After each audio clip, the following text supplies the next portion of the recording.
காற்றின் அலைவரிசை கேட்கின்றதா?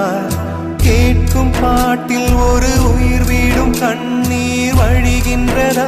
நெஞ்சு நனைகின்றதா?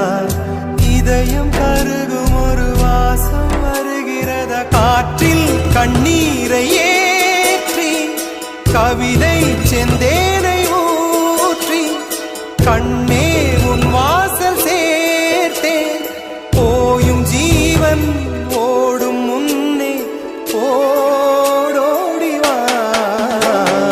பூங்காற்றிலே உன் சுவாசத்தை தனியாக தேடி பார்த்தேன். கடல் மேல் ஒரு துளி வீழ்ந்ததே, அதை தேடி தேடி பார்த்தேன்.